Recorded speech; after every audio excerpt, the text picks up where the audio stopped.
UGC के नए नियमों पर क्यों मचा है हंगामा? किस रिपोर्ट के आधार पर बने हैं ये नियम? मैं हूं पीयूष पांडे और टीवी 9 भारतवर्ष के जरिए मैं आपको बताऊंगा कि आखिर पूरा मामला क्या है। यूजीसी के नए नियमों को लेकर बवाल क्यों मच गया है? दरअसल जातिगत भेदभाव को रोकने का हवाला देकर यूजीसी ने जो नए नियम बनाए हैं उसका हर तरफ विरोध होने लगा है।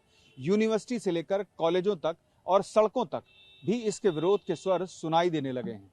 ऐसे में आइए समझते हैं कि आखिर यूजीसी को लेकर ये नियम क्यों लाने पड़े और इसके पीछे जिस रिपोर्ट को आधार बनाया गया उसमें क्या कहा गया है।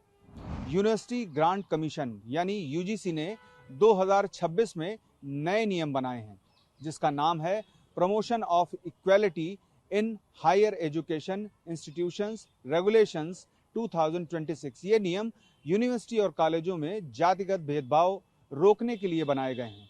नियमों के मुताबिक हर यूनिवर्सिटी और कॉलेज में एक इक्विटी कमेटी बनानी होगी। ये कमेटी एससी, एसटी और ओबीसी छात्रों की शिकायतें सुनेगी और तय समय में उनका निपटारा करेगी। कमेटी में एससी, एसटी, ओबीसी, दिव्यांग और महिलाओं का होना जरूरी किया गया है। कमेटी का काम कैंपस में बराबरी का माहौल बनाना और पिछड़े वर्ग के छात्रों के लिए योजनाएं लागू कराना है। अब मैं बताता हूं क्यों लाने पड़े ये नियम। ये नियम सुप्रीम कोर्ट के आदेश पर आए हैं। सुप्रीम कोर्ट ने 2025 में रोहित वेमुला और पायल तड़वी जैसे मामलों की सुनवाई के दौरान यूजीसी को 8 हफ्तों में नए सख्त नियम बनाने को कहा था। हैदराबाद यूनिवर्सिटी के छात्र रोहित वेमुला और मुंबई मेडिकल कॉलेज की पायल तड़वी ने कथित जातिगत उत्पीड़न के बाद सुसाइड कर लिया था। इन मामलों में उनकी माताओं ने सुप्रीम कोर्ट में पीआईएल दाखिल की थी। कोर्ट ने यूजीसी से कहा था कि 2012 के पुराने नियमों को अपडेट करें और भेदभाव रोकने के लिए मजबूत व्यवस्था कायम करें। कौन सी रिपोर्ट है इसके पीछे? यूजीसी ने सुप्रीम कोर्ट में एक रिपोर्ट सौंपी थी जिसमें जातिगत भेदभाव के आंकड़े दिए गए थे।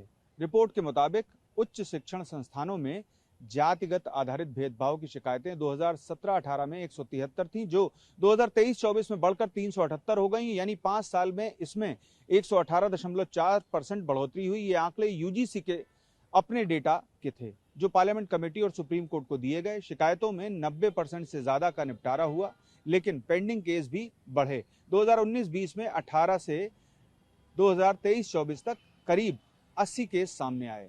यूजीसी के नियमों पर 4 बड़े सवाल। इन सवालों से आपको ये समझने में आसानी होगी कि आखिर इन नियमों को क्यों लाया गया। पहला सवाल, यूजीसी ने कॉलेज में जातिगत भेदभाव पर नए नियम क्यों लागू किए? यूजीसी से मान्यता प्राप्त विश्वविद्यालय और कॉलेजों में 17 दिसंबर 2012 से ही जातिगत भेदभाव रोकने के लिए कुछ सलाहकारी नियम लागू हैं। इसमें उच्च शिक्षा संस्थानों में समानता को बढ़ावा देने से जुड़े नियम बनाए गए। इसमें कोई सजा का प्रावधान नहीं था। दूसरा, यूजीसी नए नियम क्यों लेकर आया? दरअसल जनवरी 2016 में तेलंगाना में रोहित वेमुला और मई 2019 को पायल तड़वी के आत्महत्या के मामलों के बाद पीड़ित परिजनों ने 29 अगस्त 2019 को सुप्रीम कोर्ट में याचिका दाखिल की और जातीय भेदभाव की शिकायतों पर कठोर नियमों की मांग की। जस्टिस सूर्यकांत मिश्रा की अध्यक्षता में सुप्रीम कोर्ट की बेंच ने यूजीसी को जातिगत भेदभाव की शिकायतों पर डेटा जुटाने और नए नियम बनाने का निर्देश जनवरी 2025 में दिया और फिर फरवरी 2025 में एक ड्राफ्ट जारी किया गया। तीसरा, यूजीसी में क्या है ओबीसी से जुड़ा बड़ा बदलाव? अखिल भारतीय पिछड़ा वर्ग छात्र संघ का कहना था कि ओबीसी को जातिगत भेदभाव की परिभाषा के दायरे से बाहर रखा गया है। उन्हें समानता समिति में शामिल नहीं किया जाता है। ड्राफ्ट में झूठी शिकायतों के लिए सजा का भी प्रावधान था। उनका तर्क था कि इससे शिकायत करने वालों में ऐसे मामलों की जानकारी ना देने का डर बैठ जाता है। ओबीसी छात्र संघ के मुताबिक इसमें जातिगत भेदभाव की स्पष्ट परिभाषा नहीं बताई गई है, लिहाजा नए नियमों की जरूरत है। चौथा, संसदीय समिति ने क्या सिफारिश की थी?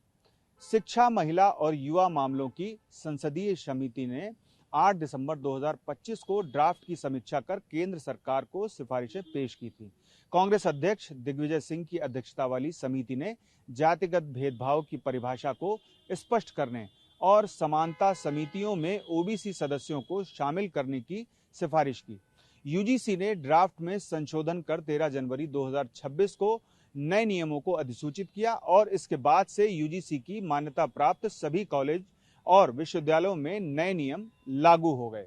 यूजीसी के नए नियमों में कौन से बड़े बदलाव? पहला, जातिगत भेदभाव की स्पष्ट परिभाषा। जाति, धर्म, नस्ल, लिंग, जन्मस्थान या दिव्यांगता के आधार पर कोई अनुचित या भेदभावपूर्ण व्यवहार जो शिक्षा में समानता में बाधा डालता हो या मानव की गरिमा का उल्लंघन करता है, उसे जातिगत भेदभाव माना जाएगा। ड्राफ्ट में ऐसी स्पष्ट परिभाषा नहीं थी।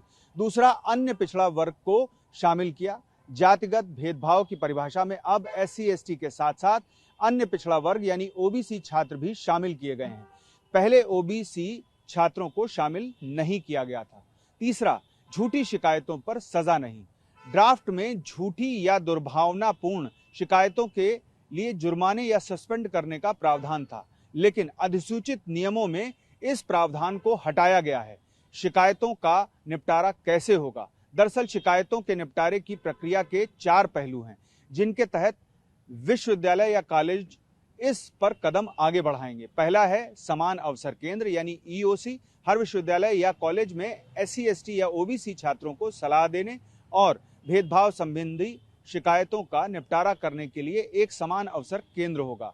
जातीय भेदभाव रोकने के लिए उच्च शिक्षा संस्थान, समाज, मीडिया, NGO छात्रों और अभिभावकों और कानूनी विशेषज्ञों के साथ मिलकर काम करेंगे। दूसरा, समानता समिति। समानता समिति में कॉलेज प्रमुख की अध्यक्षता में एक समानता समिति होगी, जिसमें SC/ST, OBC, महिला और दिव्यांग सदस्य होंगे। इनका कार्यकाल 2 साल का होगा। इसमें विशेष आमंत्रित सदस्य भी होंगे। तीसरा, समानता समूह। समानता समूह नाम से छोटी टीमें परिसर की निगरानी करेंगी और भेदभाव को रोकेंगी। चौथा, शिकायत कैसे होगी? जातीय भेदभाव की शिकायत समानता समिति से की जा सकती है। इन समितियों को 24 घंटे के भीतर कार्रवाई करनी होगी। साथ ही 15 दिनों में कॉलेज प्रमुख को रिपोर्ट देनी होगी। कॉलेज प्रमुख को 7 दिनों के भीतर आगे कार्रवाई करनी होगी। समान अवसर केंद्र हर 6 महीने में कॉलेज प्रमुख को रिपोर्ट करेंगे। ये कॉलेज यूजीसी को वार्षिक यानी कि सालाना रिपोर्ट प्रस्तुत करेंगे। क्या सरकार इन नियमों को वापस ले सकती है? ये बड़ा सवाल है। या इनमें संशोधन कर सकती है? एक ईमेल अभियान के माध्यम से यूजीसी और शिक्षा मंत्रालय से इन नियमों को वापस लेने का आग्रह किया जा रहा है। यूजीसी अध्यक्ष विनीत जोशी की ओर से कोई बयान इस मसले पर जारी नहीं किया गया है। भाजपा सांसद निशिकांत दुबे ने इस बारे में किसी के साथ भेदभाव नहीं होने की बात कही है।